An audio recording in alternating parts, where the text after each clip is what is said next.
"Where are you taking them, Martha?" James Kensington demanded, his voice tight with frustration. He had followed the sleek black SUV from his office, hidden in the shadows. Martha, his housekeeper, turned sharply, gripping the hands of her 2 children as if the world depended on it. James, billionaire and titan of industry, had always prided himself on control. He controlled companies, markets, even people's perceptions of him. But Martha had always been different. Humble, unassuming, meticulous, yet invisible to everyone except him. Today, he had decided to know her, to truly know her.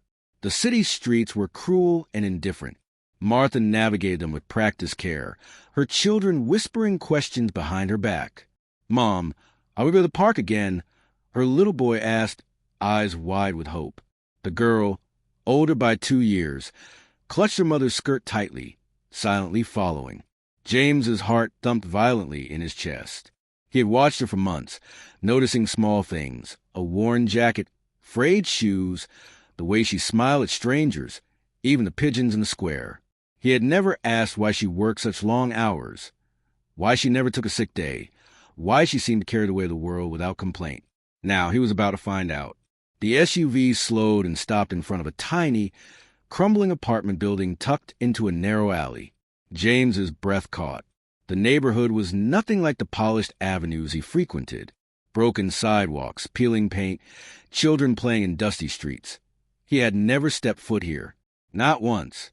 Martha opened the door, her children spilling out with innocent laughter. They ran to greet a man kneeling on the porch, hands covered in paint and grime. "Daddy!" the children shouted. Martha's face softened, the stern line of responsibility melting for just a moment. James's chest tightened. A man? She had never mentioned a husband, never said a word about the father of her children.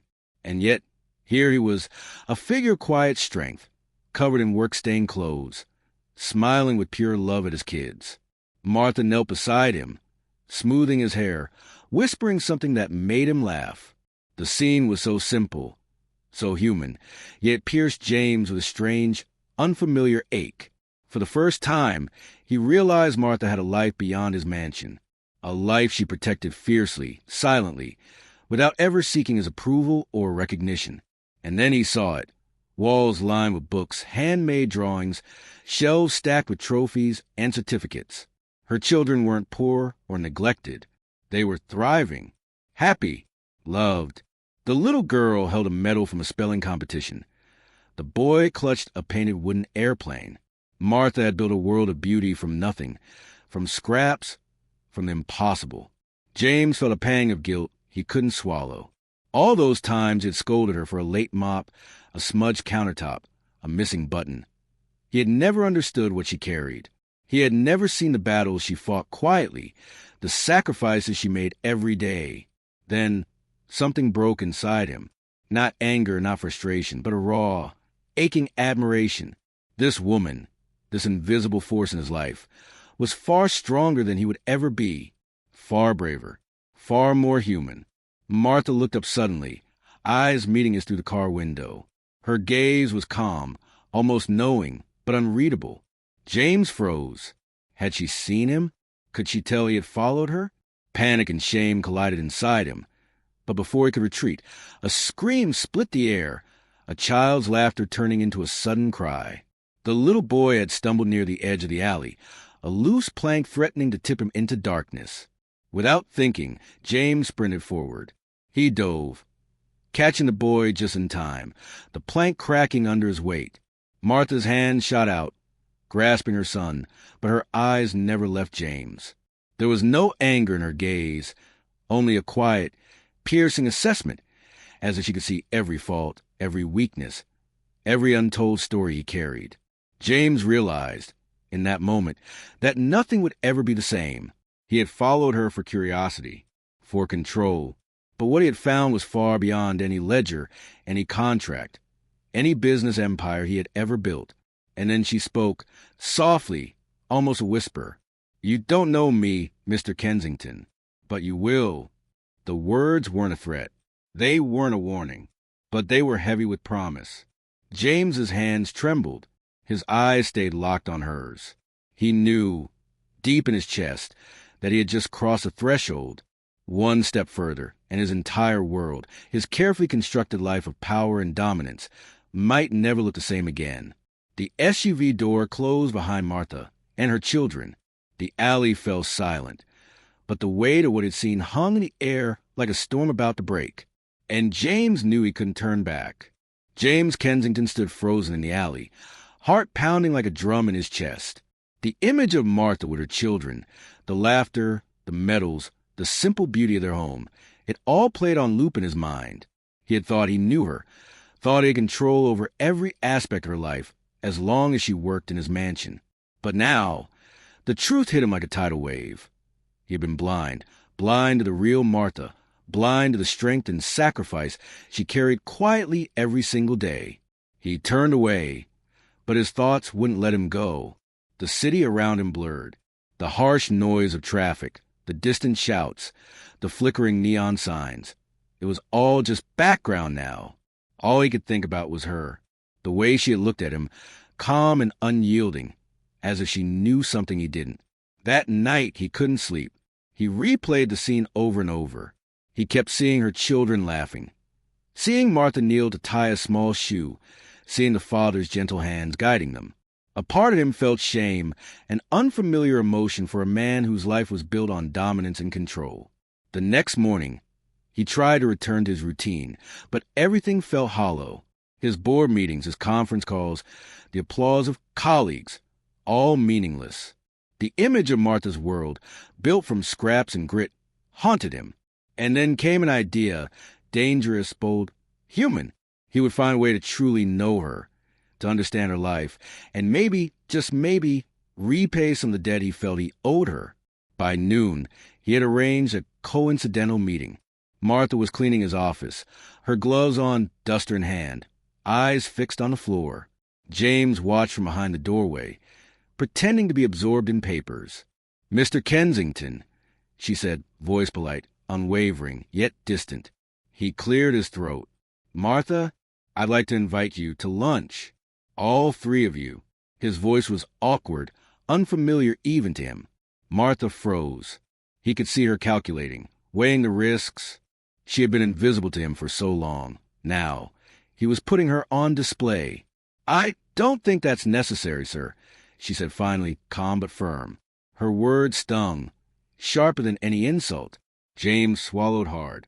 He had underestimated her. He had assumed he could coerce, persuade, charm. But Martha was made of something different, something stronger. "I insist," he said, softer this time. "I just want to understand.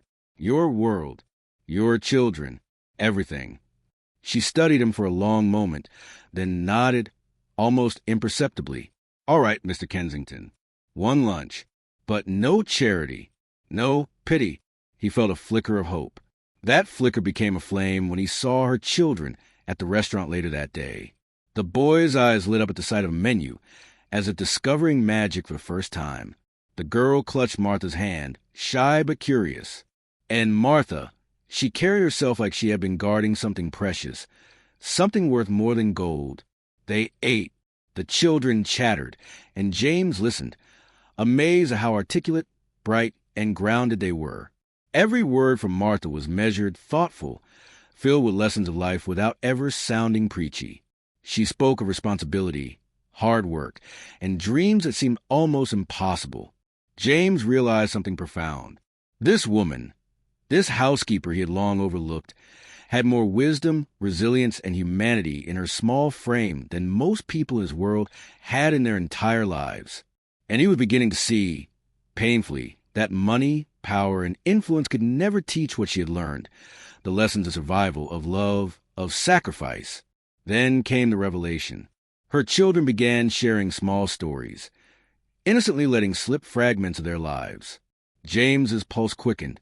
They spoke of scholarship Martha had secured for her school, of extra tutoring she arranged while juggling multiple jobs, of nights she stayed awake, sewing clothes to make sure they didn't feel left out.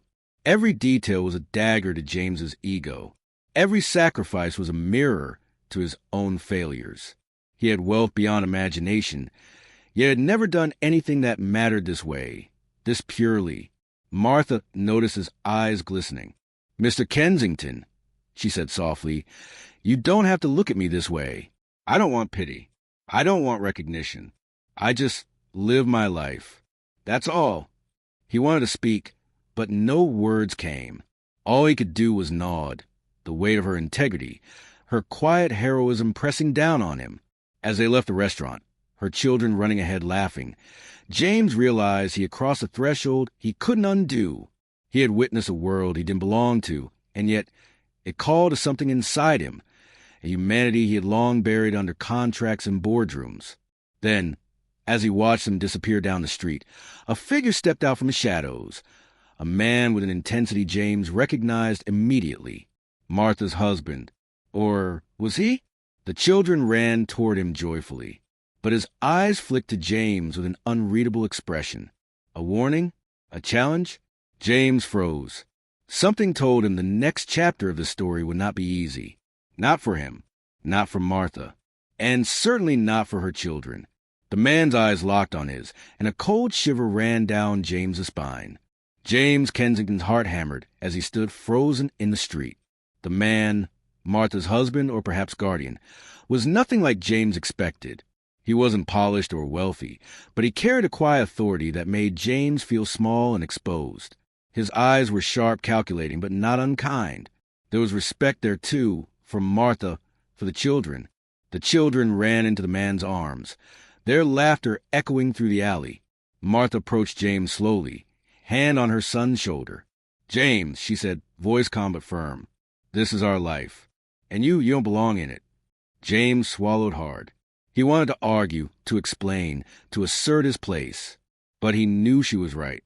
He had no right, except the one he desperately wanted, the right to do something meaningful for them. I just want to help," he stammered.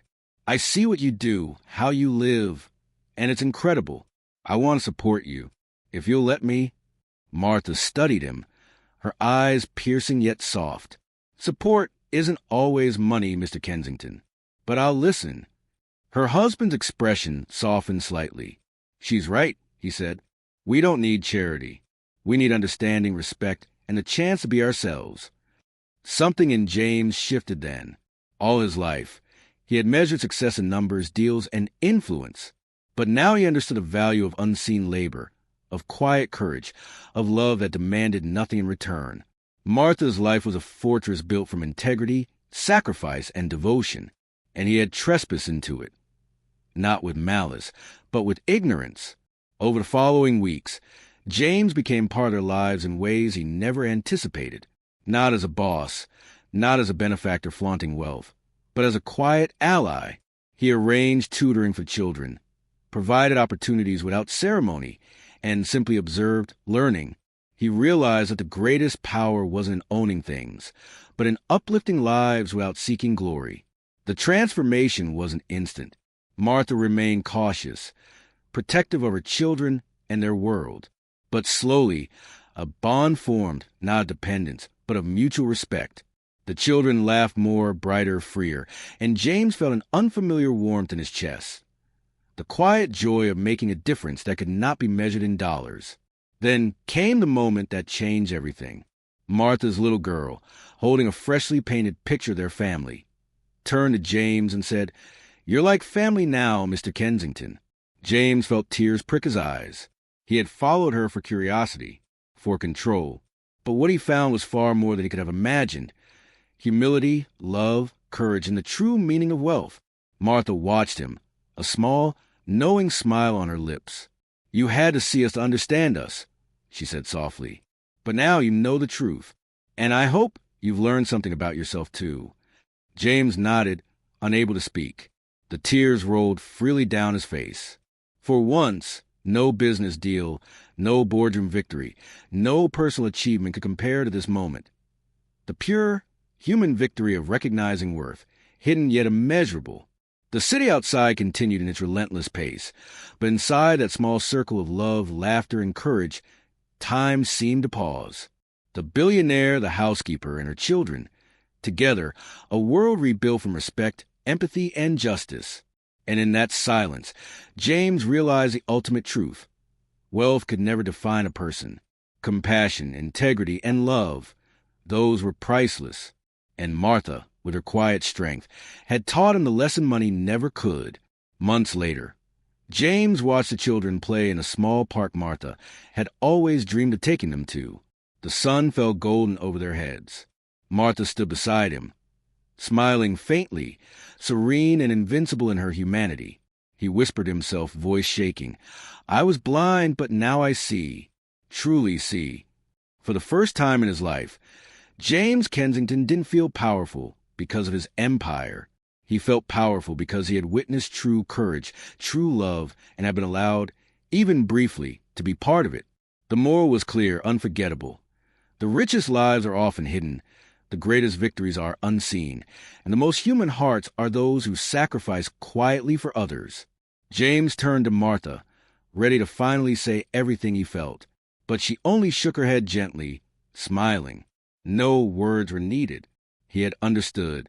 And that understanding, finally, painfully, beautifully, was enough. Martha's children ran toward him, laughter filling the air. And James ran after them, not as a billionaire, not as a man used control, but simply as a human being, learning at last what true wealth really meant. The city carried on oblivious, but James knew something no money could buy.